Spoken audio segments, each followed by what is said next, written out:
Bonjour, c'est Ursule. Aujourd'hui, nous allons parler de ta destinée et de la sanctification extérieure. Dans une des vidéos, nous avons déjà parlé de la sanctification, du fait que c'est très important et même primordial de rechercher la paix et la sanctification sans laquelle nul ne verrait le Père, n'est-ce pas? Jésus est venu jusqu'à nous pour nous montrer le bon exemple. C'est en lui-même sanctifié pour nous. Si nous voulons être comme lui et un jour vivre avec lui, alors il est très important que nous puissions suivre ses traces, c'est-à-dire lire la parole et la mettre en pratique. Jésus a dit, sanctifie-les par ta parole est la vérité. La sanctification n'est pas possible en dehors de la parole de Dieu. Car cette parole, c'est-à-dire la Bible, est esprit et vie. Elle porte en elle tous les éléments pour notre transformation. Car la parole, c'est le souffle de Dieu. C'est écrit que Dieu a parlé, il a parlé, il a parlé, et la chose s'est accomplie. Donc Dieu a soufflé, il a soufflé, il a soufflé, et la chose est arrivée. C'est-à-dire, chaque fois que Dieu parle, il y met de son énergie, il y met de son souffle.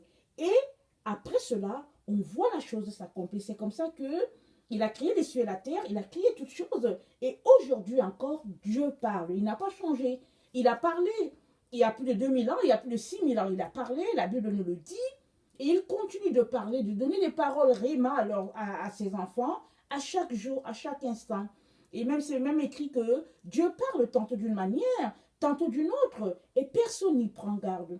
Mais quand tu marches dans le chemin de la sanctification, tu vas réaliser tout de suite que, ah, attention, il faut que je m'arrête parce qu'on dirait que Dieu est en train de me dire quelque chose.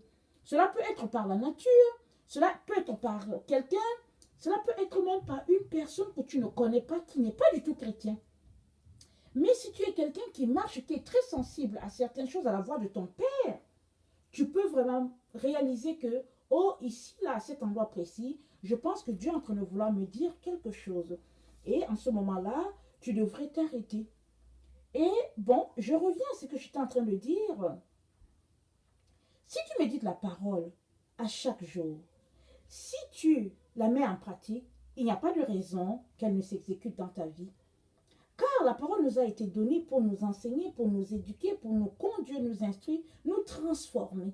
C'est pour cela que la parole a été donnée. Les gens d'avant, quand ils ont marché avec Dieu, ils ont écrit tout ce qui s'est passé et Dieu a voulu que cela nous serve d'exemple. Même au niveau de la science, un peu partout, il suffit qu'on prête attention à certaines choses et on peut voir que oui, c'est Dieu. Parce que vous savez que les dons, que la personne soit chrétienne ou pas, il y a des personnes qui ne connaissent pas du tout Dieu, mais souvent quand tu les écoutes ou bien quand tu vois le don qu'ils ont, c'est que, au fait, Dieu leur a donné ce don-là pour bénir tout le monde entier. Donc, Dieu, il nous parle, il nous transforme, il nous donne des paroles, des révélations pour notre éducation, pour la transformation de tout le monde. Maintenant, j'ai une question pour chacun d'entre nous, y compris pour moi. Comment lisons-nous la parole? Sommes-nous souvent des personnes sélectives dans nos lectures, dans notre conception des choses? Parce que souvent, il y a des gens qui disent, je n'entends pas Dieu, je ne vois pas. Mais la question est celle-ci, est-ce que tu t'arrêtes souvent pour savoir si, au fait, Dieu est en train de dire quelque chose? Souvent, il suffit juste de prendre souvent 5 à 10 minutes par jour, sans rien faire, juste à t'asseoir, sans téléphone, sans télévision, sans internet, sans cellulaire, sans rien, t'asseoir dans un endroit tranquille de ta vie. Si tu fais ça à tous les jours, dans un espace, dans ta maison, tu fais ça à tous les jours, je t'assure que ta vie sera transformée. Parce que pendant ces 10 minutes, tu vas prendre le temps pour penser aux choses essentielles.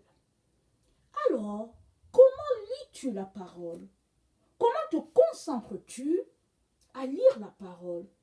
Parce que si effectivement tu es habité par beaucoup de choses, comme aujourd'hui notre monde, c'est un monde où nous vivons 1000 à l'heure, ce sera souvent difficile pour toi de t'arrêter.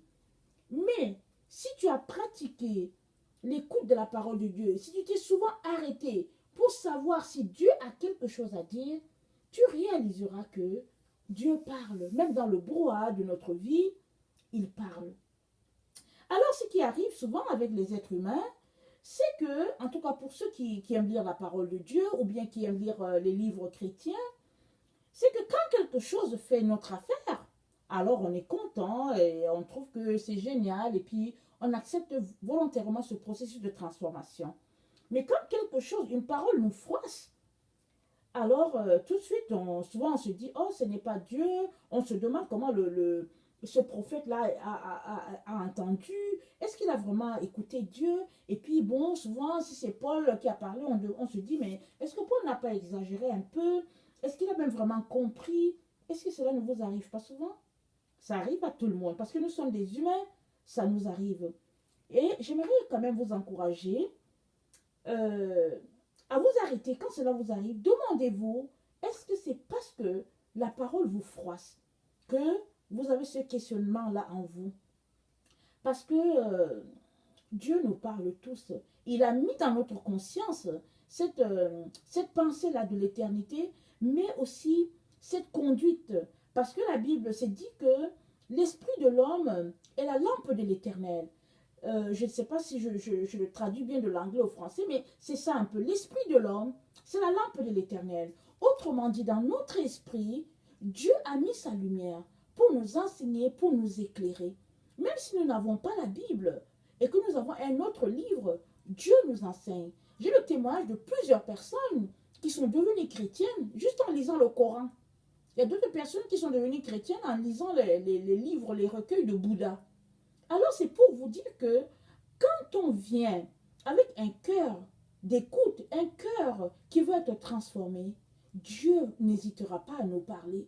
Parce que Dieu aime ceux-là qui le cherchent d'un cœur sincère. Il aime répondre aux questions de ceux-là qui le cherchent d'un cœur sincère. Alors, ma question est celle-ci. Pouvons-nous être sanctifiés de l'intérieur et ne pas l'être de l'extérieur? Il y a certaines personnes qui disent que oui, ça arrive parce que si on est chrétien, qu'on marche dans la sanctification, il suffit juste de faire, de lire la parole et puis tout ça, et puis tout est clean. Excusez-moi, j'allais dire un mot en anglais, tout est clean. Mais au fait, peut-on vraiment être transformé de l'intérieur sans toutefois que l'extérieur soit touché? Moi, je vais peut-être vous décevoir, mais je ne pense pas que c'est possible. Moi, je pense que la sanctification, elle se fait à l'intérieur, comme elle se fait aussi à l'extérieur. Si tu es enfant de Dieu, lavé par le sang de Christ, alors ta tenue extérieure devrait aussi le prouver. Ainsi que ta vie de tous les jours. Parce que voilà ce qui est écrit. Pierre dit à la femme, ayez non cette parure extérieure qui consiste dans les cheveux tressés, les ornements d'or et les habits qu'on revêt, mais la parure intérieure est cachée dans le cœur, la pureté incorruptible d'un esprit doux et paisible qui est d'un grand prix devant Dieu. Alors ça c'est dans 1 Pierre 3, 3 à 5. Et puis Paul aussi dit, toujours en parlant de la femme, 1 Timothée 2, 9, il dit, je veux aussi que les femmes, vêtues d'une manière décente, avec pudeur et modestie, ne se parent ni de tresses, ni de perles, ni d'or, ni d'habits somptueux. Les deux citations parlent de la femme ici, mais cela ne veut pas dire que l'homme n'est pas concerné. C'est vrai qu'ici on parle de la femme, mais de nos jours, on voit un peu ce qui se passe dans la société, parce qu'avant, on dirait que les hommes, ils passaient un peu d'une manière effacée, et puis bon, c'était un homme qui passait, on savait tout simplement que c'était un homme, parce qu'il passait avec son habillement simple. Mais aujourd'hui, les hommes, il y en a plusieurs qui s'habillent de manière trop sexy, il y en a qui portent des habits trop serrés, il y en a qui marchent, qui font le culte de la personnalité, qui ont le buste gonflé et puis qui laissent ça ouvert. Il y en a qui marchent, ils ont toutes sortes d'ornements sur eux, des chaînes, des boucles d'oreilles, des oreilles percées, toutes sortes d'histoires. Et ils ont ça sur eux. Maintenant, la question est celle-ci. Peut-on marcher dans la sanctification intérieure sans toutefois marcher dans la sanctification extérieure? Peut-on vraiment être un enfant de Dieu qui se dépouille des choses du monde et ne pas se dépouiller extérieurement? Parce qu'au fait, Dieu nous a créés à sa ressemblance. Et il nous a créés tels que nous sommes. Et Nous étions revêtus de la gloire de Dieu. Adam et Ève étaient revêtus de la gloire de Dieu. Il n'y avait rien sur eux. Jusqu'à ce que le péché vienne. Et la Bible dit qu'ils se sont rendus compte qu'ils étaient nus. Alors ils sont allés se cacher. Et Dieu a fait les vêtements de figues et puis il les a recouverts de ça parce que c'est là qu'ils ont vu leur nudité. Mais avant cela, ils n'avaient pas conscience de tout ce qui se passait. Ils étaient tout simplement dans la gloire. Cela veut tout simplement dire qu'ils étaient habillés, ils étaient tout simplement d'une manière simple, telle que Dieu les a créés. Voilà. Mais aujourd'hui, il arrive souvent que, moi je ne sais pas si ça vous est déjà arrivé, moi ça m'est déjà arrivé plusieurs fois, de baisser la tête, parce que tellement j'avais honte de regarder la personne qui était en avant de moi. Non pas que moi j'étais en cause, mais la personne qui était en avant de moi était en cause. Souvent ça m'est arrivé plusieurs fois, d'être tellement gênée d'un habillement, de l'habillement d'une femme par exemple. Je suis aussi une femme, mais tu vois que la personne est tellement, vraiment débraillée, que au fait tu te sens, tu es obligé de baisser le regard, parce que tu te dis mais c'est pas possible. Et suppose que cet enfant-là, cette personne-là, qui est ainsi habillée, de façon flyée, de façon vraiment, en tout cas qui exhibe plein de choses, suppose que cette personne-là soit un enfant de Dieu. Et comment penses-tu que les gens vont prendre ça, par exemple? Parce que cette personne, malgré elle, peut amener la personne qui la regarde à pécher. Et Dieu dit, il ne faut pas que tu sois une pierre d'achoppement pour quelqu'un d'autre. Alors c'est très important que notre vêtement extérieur puisse aussi refléter la gloire de Dieu. Parce que nous avons été créés à l'image de Dieu et il n'est pas normal que nous puissions nous comporter de façon vraiment désordonnée dans notre habillement, de façon à ce que quand l'autre nous voit, il n'a pas envie de donner sa vie à Jésus. Quand quelqu'un nous voit, il se dit les enfants de Dieu, les enfants de Jésus, vraiment, non, ça ne vaut pas la peine. Alors je pense qu'il est très important, chers frères et sœurs, qu'on puisse s'arrêter et qu'on puisse se poser des questions un peu sur ce qui se passe dans notre monde aujourd'hui. Et moi, je pense aussi que la société est telle qu'au fait, il y a la mode, et il y a bon, la génération, par exemple, les jeunes, ils ont une façon de s'habiller, les personnes les plus âgées, ils ont une façon de s'habiller, quoique aujourd'hui, tout semble confondu. Mais il est important que si tu es enfant de Dieu et que tu as soif d'amener les autres au Seigneur, alors il est très important que tu puisses te ranger, que tes vêtements soient corrects, que tu sois correctement habillé de façon décente et de façon vraiment simple, humble, de telle sorte que l'autre, quand l'autre te voit, il puisse voir la gloire de Dieu, mais qu'il ne puisse pas porter son regard sur tous les ornements que tu as sur toi. Alors, moi, j'aimerais, dans une prochaine vidéo, je vais parler un peu concrètement du type de vêtements. Je vais aborder un peu le problème du vêtement, mais je n'aimerais pas clore cette vidéo-ci sans mentionner que Jésus est à la porte. Le temps est à la repentance et au renoncement aux choses du monde. Plusieurs enfants de Dieu attendent le retour du Seigneur dans leur tête. C'est encore loin. Oui, malheureusement, c'est ça qui se passe. Il y a plusieurs, souvent, surtout pour nous qui avons grandi dans les familles chrétiennes, on nous a éduqués en nous disant que Jésus revient.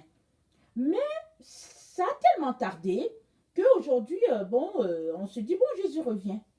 Et c'est tout. Et quand tu dis à quelqu'un, Jésus revient, et puis il revient très très bientôt, et nous sommes dans le temps, on te regarde, on dit, ouais, Jésus revient. Mais moi, je suis là pour te dire que Jésus revient en vérité. Le temps est là pour son retour. Et j'aimerais t'inviter à considérer sérieusement, te poser la question, si es-tu prêt? Si Jésus venait aujourd'hui, es-tu prêt? Fais-tu partie de ceux-là qui partiraient? Fais-tu partie de ceux-là qui n'auront pas honte? Parce que Jésus peut venir à tout moment. Même aujourd'hui, 26 juin 2017, il peut être là. Parce que tous les signes sont là. Et les enfants de Dieu, ceux-là qui sont allumés, sont en train de se préparer. Toi, peut-être tu passes ton temps à aller à l'église, à tous les dimanches, peut-être que tu donnes ta dîme, peut-être que tu es quelqu'un de correct devant Dieu, mais as-tu une vie d'intimité avec ton Seigneur? Est-ce que ton Seigneur te connaît? Est-ce que tu viens devant Dieu prendre le temps pour l'aimer, pour lui dire combien il t'est cher, pour le chérir, pour passer du temps avec lui? Ou bien, es-tu cette personne-là, quand tu finis de travailler, tu viens t'asseoir devant la télévision, devant Internet, devant les jeux, tu mènes ta vie comme tu l'entends dimanche, allez, tu prends ta Bible, tu la secoues, tu vas à l'église, tu écoutes le speech de ton pasteur, et tu reviens t'asseoir à la maison. Alors, si tu es ce type de personne-là, ce type de chrétien-là, mon frère, ma soeur, je t'invite à arrêter ce train de vie-là et à venir humblement devant ton Dieu, à venir t'humilier, à venir lui demander pardon, parce que chaque jour, notre vie doit être une vie de repentance. Vous savez, le péché dans notre ADN, souvent quand bien on ne veut pas pécher, on se retrouve à pécher malgré nous. Alors, il est très important, mes frères et mes sœurs, que nous puissions nous arrêter, que nous puissions venir devant notre Seigneur et passer du temps dans sa présence à tout le monde, à tous les jours. Et il est aussi important que nous puissions prier pour nous, mais aussi prier pour nous, les membres de nos familles, prier pour nos amis, prier pour les gens autour de nous. Parce qu'en fait, nous menons une vie un peu égoïste dans notre monde aujourd'hui. Souvent, on se dit, ok, je suis sauvé, mes enfants sont sauvés, ok, ça va, c'est correct. Mais non, mon frère, mais non, ma soeur, si Jésus est vraiment dans ton cœur, tu devrais avoir soif que tes voisins, tes amis, les gens avec qui tu travailles, tes parents, tout le monde que tu connais, tu devrais avoir soif de les voir sauvés. Alors, j'aimerais vraiment t'inviter à mettre ta vie en règle et puis à venir devant ton Dieu à tous les jours et de t'apprêter. Ne te laisse pas berner par ce qui se passe. Regarde autour de toi, regarde tout ce qui se passe avec les attentats suicides partout. Partout sur la planète Terre, il y a quelque chose. Même dans les endroits où on n'imaginait pas que telles choses allaient se passer, les choses se passent. Alors moi, je t'invite vraiment à t'arrêter, à mettre ta vie en règle avec le Seigneur. Maintenant, si tu es quelqu'un qui ne connaît pas le Seigneur Jésus, et que, bon, tu as été éduqué dans une autre religion, et que, bon, tu pries peut-être ta religion en attendant que Dieu fasse quelque chose pour toi, j'aimerais te dire, je ne veux pas te blesser, je ne veux pas te décevoir, mais j'aimerais te dire qu'il n'y a aucune autre personne qui puisse te sauver. Le salut est en une seule personne, et cette personne, c'est Jésus-Christ. Jésus-Christ est le seul qui peut te sauver. Il est la tête, il est la queue, il est tout. Jésus, c'est ton tout. Alors, si tu veux avoir une vie d'éternité, je t'invite à donner ta vie à Jésus. Parce que Jésus est tout. Tout a été remis à Jésus. Tout. Il n'y a rien que tu puisses faire sans que Jésus soit là. Jésus, c'est le centre de tout. J'aimerais t'encourager. Et il n'est pas trop tard. Tu peux toujours courir dans les bras de Jésus. Il n'attend que cela pour te donner le salut et pour te donner la vie. Oui, alors j'aimerais vraiment t'inviter, toi qui m'as écouté, à t'arrêter et à considérer tout ce que tu viens d'entendre. Que le Seigneur te bénisse. Merci.